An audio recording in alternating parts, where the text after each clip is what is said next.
जनन तंत्र कल बता दिए थे ना। इसमें कुछ लिखवा दिए थे कि मादा का जनन तंत्र यानी किससे बना हुआ है, तो मादा जनन अंग से मिलके बना हुआ है। सुना ध्यान से।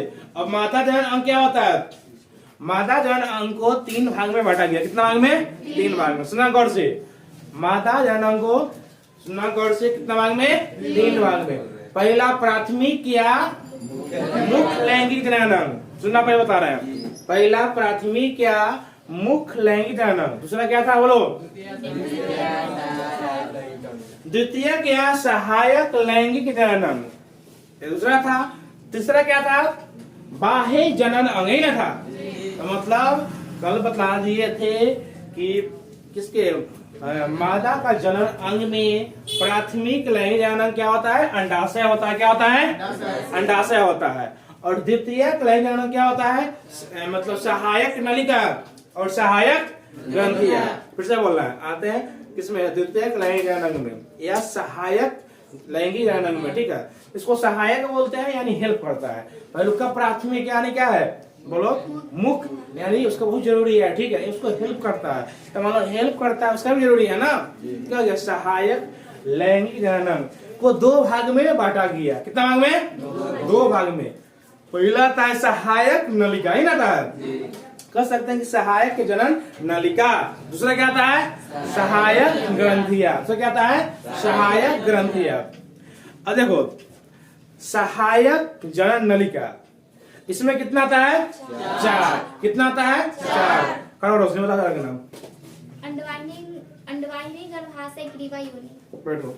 क्या गया है 4 में, अंडवाहिनी। बोलो, पहला अंडवाहिनी, दूसरा तीसरा, चौथा, यानी किसमें हो गया, सहायक जनन नलिका में आ गया। अंडवाहिनी, गर्भाशय, ग्रीवा, योनि। ये सब तो पढ़ेंगे बाद में। ठीक है, पहला तुम्हारा आता है प्राथमिक या मुख्य लैंगिक जनन अंग में अंडाशय आता है ना, आता है अंडाशय आता है। अंडाशय में क्या बनता है, शुक्राणु। बोला क्या बनता है, अंडाणु बनता है। हाँ, मेल में बनता है वृषण में शुक्राणु ही नहीं बनता है। मेल का क्या हो गया, वृषण हो गया प्राथमिक जनन अंग, उसमें क्या बनता है, शुक्राणु।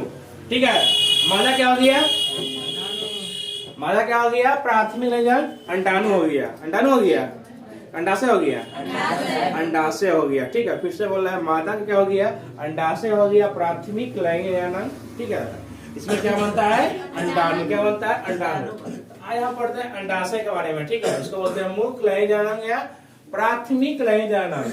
ध्यान दो, अंडाशय क्या होता है, मादा में 1 जोड़ी अंडाशय पाया जाता है। एग्जाम में आता है कि मादा में कितना पाया जाता है, 2। अब बताओ, सुनना पहले।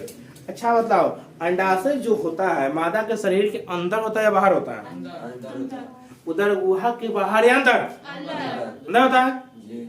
अच्छा बताओ, वृषण जो होता है उदर गुहा के बाहर के अंदर होता है। मेल में क्या होता है, वृषण क्या होता है कि दोनों जगह के बीच में होता है, जो उदर गुहा के बाहर होता है।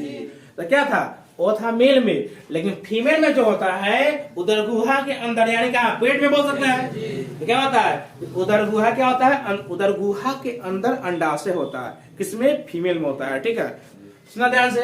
तो कितना होता है संख्या में, 2। कितना संख्या में, 2। एग्जाम में आएगा कि अंडाशय कितना होता है, तो 2। कितना जोड़ा, तो 1 जोड़ा। कितना जोड़ा, 1 जोड़ा। यानी कि मादा में 1 जोड़ी अंडाशय पाई जाती है जो उदर गुहा में होती है। एग्जाम में क्वेश्चन आएगा कि अंडाशय कहाँ होती है, उदर गुहा के बाहर की अंदर, उदर गुहा के अंदर। ठीक है, अच्छा अंडाशय किसमें होता है, मेल में कि फीमेल में, फीमेल में होता है। चलो आगे देखते हैं। यह श्रोणी भित्ति और गर्भाशय के भित्ति से, देखो कौन भित्ति बोलो, श्रोणी भित्ति और गर्भाशय के भित्ति से किसके द्वारा, स्नायु द्वारा जुड़ा होता है। एग्जाम में क्वेश्चन आएगा कि मतलब कौन, अंडाशय किसके द्वारा जुड़ा होता है, तो श्रोणी भित्ति और गर्भाशय के भित्ति से किसके द्वारा, तो स्नायु के द्वारा। तो एग्जाम को ऐसे आया कि स्नायु द्वारा मतलब कौन जुड़ता है, तो श्रोणी भित्ति और गर्भाशय भित्ति। ठीक है, किसके द्वारा जुड़ता है, स्नायु द्वारा। ठीक है, उसके बाद इसकी लंबाई कितना होता है, 2 से 4 सेंटीमीटर। मतलब लगभग में नहीं लिखे हैं, सुन लेना क्योंकि कम बेस हो सकता है। ठीक है, क्या बोलते हैं, फीमेल की लंबाई के हिसाब से उसका जो होता है अंडाशय छोटा बड़ा होता है। क्या बोला, इसकी लंबाई 2 से 4 सेंटीमीटर होता है। किसका, अरे अंडाशय किसका होता है, अंडाशय का। लगभग में बोल सकते हैं, क्योंकि अगर कोई फीमेल का लंबा होगा तो क्या होगा, उसका अंडाशय थोड़ा क्या होगा, उससे बड़ा होगा। मतलब हो सकता है 3 से 5 हो सकता है। क्या सुनो, बात नहीं करना, यहाँ तो बता दिए। और देखो, अंडाशय प्रत्येक एक पतली उपकला से घिरा होता है। यानी अंडाशय जो होता है ना, अंदर में उसका सतह जो होता है, इसके द्वारा उपकला से घिरा होता है। उपकला क्या है, उत्तक है, ठीक है। यानी उपकला के सतह से घिरा होता है। बोलो, ध्यान ध्यान दो। अंडाशय का जो अंदर का जो भित्ति है, किससे घिरा होता है, उपकला के सतह से। किससे, उपकला के सतह से। तो पॉइंट फिर आते हैं, अंडाशय कितना, बोलो कितना, 2। कितना जोड़ा, 1। क्वेश्चन समझना, कितना तो 2, ठीक है, कितना तो 2। कई जोड़ा, 1 जोड़ा। उसके बाद अंडाशय कहाँ रहता है, उधर गुहा में या उसका बाहर या अंदर।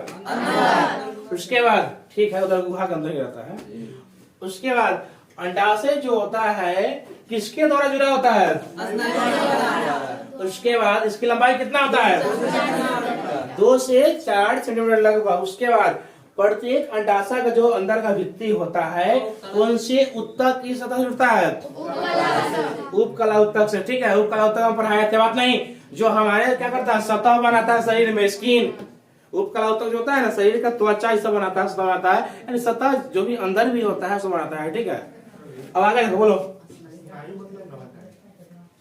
स्त्री क्या है, तो मतलब तो उस अंदर का पार्ट है, तो क्या मतलब तुमको अभी जनन अंग है, और बात नहीं करना।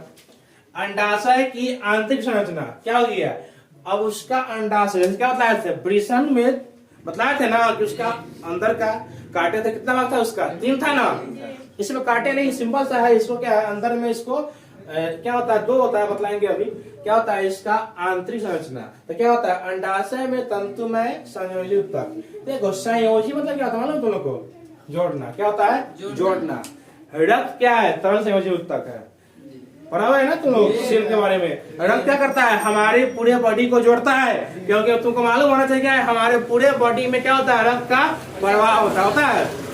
अगर रक्त का प्रवाह नहीं होगा तो क्या होगा, हम लोग जिंदा रहेंगे, क्योंकि रक्त में ही क्या होता है कि रक्त ऑक्सीजन को लेके घूमता है। ठीक है, ऑक्सीजन चल रहा है मतलब हम लोग श्वास ले रहे हैं, मतलब क्या हो रहा है, फेफड़ा में जा रहा है। फेफड़ा क्या कर रहा है, उसको शुद्ध करके भेज रहा है हृदय में। हृदय ब्लड के माध्यम से हमारे ऑक्सीजन को पूरे बॉडी में पहुंचा रहा है। तो क्या होता है कि मान लो ऑक्सीजन जा रहा है ना, तो क्या हो रहा है कि हम बोले कि श्वास ले रहा है, देखता है ना छू के क्या ब्लड चल रहा है, तो उसमें क्या है, उसके साथ उस ऑक्सीजन जा रहा है। ठीक है, ऑक्सीजन जा रहा है, हमको ऊर्जा भी मिल रहा है। ठीक है, जिंदा भी है। तो अभी हम क्या बताए, बोलो संयोजी उत्तक बतलाया। तो मतलब क्या होता है, संयोजी उत्तक। तरल क्या है, तरल संयोजी उत्तक है, क्योंकि वो क्या है, द्रव है। तरल मतलब क्या, द्रव हो रहा है। लेकिन एक क्या होता है, पेशीय उत्तक, मतलब पेशिया होता है। ठीक है, क्या है यहाँ पे, संयोजी उत्तक, तंतुमय उत्तक है। तो अंडाशय कौन है, तंतुमय संयोजी उत्तक है। ठीक है, तो कह सकते हैं अंडाशय में क्या होता है, बोलो तंतुमय संयोजी उत्तक होता है। उसके बाद तंतुमय उत्तक क्या होता है, इसको क्या कहते हैं हम लोग, पीठिका कहते हैं। अंडाशय में जो होता है ना तंतुमय उत्तक होता है, क्या कहते हैं, क्या कहते हैं, पीठिका। क्या कहते हैं, पीठिका। और पीठिका क्या होता है, कितना भाग, बोलो बोलो 2 भाग। कितना होता है, 2। पहला कॉर्टेक्स, दूसरा क्या होता है, मेडुला। क्या होता है, पीठिका के 2 भाग होता है। एक किसका भाग है, बोलो बोलो अंडाशय का है। किसका भाग है, अंडाशय का है। पहला भाग बोलो कॉर्टेक्स, दूसरा मेडुला। मेन हम समझिए अंडाशय के बारे में। ठीक है, कि अंडाशय किससे जुड़ा होता है, तो तंतुमय संयोजी उत्तक से, मतलब होता है इसमें। और तंतुमय उत्तक क्या है, इसको कहते हैं, इसको हम अंडाशय में कहेंगे, ऐसे नहीं। अंडाशय में क्या कहेंगे, इसको पीठिका कहेंगे। पीठिका कितना भाग, बोलो एग्जाम में आएगा, क्या आएगा, सुनो ध्यान से, ऑब्जेक्टिव क्वेश्चन आएगा कि पीठिका कितना भाग होता है, 2 भाग। पहला बोलो, दूसरा बोलो। जो दिक्कत मेन पॉइंट यहाँ पे आता है, ठीक है, इसका काम। अब इसके बारे में इतना जानकारी दे दी, इसका काम में मालूम नहीं, क्या फायदा। नॉलेज दे देंगे हम, फलना है चिल्ला है रहते ना, लेकिन काम क्या है तो उसका काम मालूम नहीं है, तो क्या फायदा पढ़ने से। मेन काम समझो इसका कि यह अंडाशय मादा हार्मोन का स्राव करती है। मादा में हार्मोन का स्राव करती है। कौन हार्मोन? तो मादा हार्मोन का, ठीक है। और इसी हार्मोन के कारण स्त्रियों में लैंगिक लक्षण उसमें क्या होता है? विकास करती है, विकास होता है या उसमें उत्पन्न होता है। यानी लैंगिक मतलब क्या होता है? जनन। लैंगिक जनन यानी क्या हो गया? उसको जनन करने का जो अंदर से मतलब प्रक्रिया होता है उसमें उत्पन्न होता है, ठीक है। मेल में भी होता है ना, जो क्या होता है? टेस्टोस्टेरोन हार्मोन जो क्या करता है? उसको उत्तेजना करता है ना, क्या करने के लिए? लैंगिक जनन करने के लिए, ठीक है। और इसलिए फीमेल में क्या होता है? बात नहीं कि एक हार्मोन निकलता है जो उसमें लैंगिक लक्षणों को विकास करती है, जो उसको भी क्या उत्तेजना करती है, मतलब लैंगिक जनन करने के लिए। मेन पॉइंट यहाँ पे एक ए आता है। इतना कहानी पढ़ने का मेन क्या है? उद्देश्य यही मेरा है। सबसे पहले क्या है एग्जाम में क्वेश्चन फेमस है कि अंडाशय में क्या बनता है? अंडाणु। क्या बनता है? अंडाणु। वृषण में शुक्राणु। यही ना अंडाशय में क्या बनता है? अंडाणु बनता है, जो सबसे बड़ा मतलब मानव का सेल है अंडाणु। तुमको पहले ही बताया था ना कि क्या बोलते हैं? मानव का सबसे बड़ा कोशिका क्या है? अंडाणु। छोटा क्या है? शुक्राणु। क्या है? शुक्राणु। तो ये अंडाणु और शुक्राणु नर का दोनों आपस में मिला, दोनों इकट्ठा हुआ, वही ना इकट्ठा करके जाइगोट बनाया, जाइगोट का विकास हुआ, भ्रूण बनाया, भ्रूण से बच्चा बना, बच्चा से इतना बड़ा हम बन जाए तुम बना। तो क्या हुआ? यही ना बायोलॉजी का पूरा दिन है। तो लोग पहले ही बताया था बायोलॉजी में क्या होता है? सेल का विभाजन पढ़ाए थे हम कि सेल का विभाजन का पुनर्निर्माण होना, यानी लगातार क्या होता है? उसका विभाजन कर करके मतलब सेल एक बहुत बड़ा जीव बना देता है, ठीक है। गाँव घर में क्या हुआ? बंटवारा हुआ, भाई से भाई अलग हो गया। लेकिन बायोलॉजी में क्या होता है? हमारे शरीर में विभाजन मतलब कई तरह से होता है, लेकिन एक होता है जनन में ना। तो वो जनन में होता है तो बतलाएंगे थोड़ा और आगे कि क्या होता है? असूत्री होता है, मतलब आधा आधा क्रोमोसोम टूट जाएगा, ठीक है, जन हो जाएगा। लेकिन ऐसे शरीर बनने के लिए ना सिंपल सा क्या होता है? विभाजन होता है, ठीक है। और विभाजन क्या होता है कि हमारे समसूत्री होता है शायद, हाँ क्या होता है? समसूत्री होता है। इसमें क्या होता है कि मान लो एक कोशिका टूट गया, अब एक टूटने के बाद क्या होता है कि फिर से नया कोशिका बनता है। जैसे मान लो यहाँ कुछ हमको चोट लग जाता है ना, तो यहाँ दाग हो जाता है, मतलब यहाँ का सेल मर जाता है, ठीक है। तो क्या होता है? मतलब हार्ट टूट गया ना हार्ट, तो क्या है? सेल मर गया। तो फिर क्या होगा? हम जाएंगे डॉक्टर के पास, इलाज करवाएंगे। तो जब तक यहाँ के सेल पूरा आ नहीं जाएगा, नया बन नहीं जाएगा, ये भी तो खत्म हो गया, फिर से नया आके यहाँ बन जाएगा, उसको पूर्ति कर जाता है, ठीक हो जाता है। यही प्रक्रिया होता है, ठीक है। तो इतना समझ में आ गया सबको? किसी को दिक्कत है?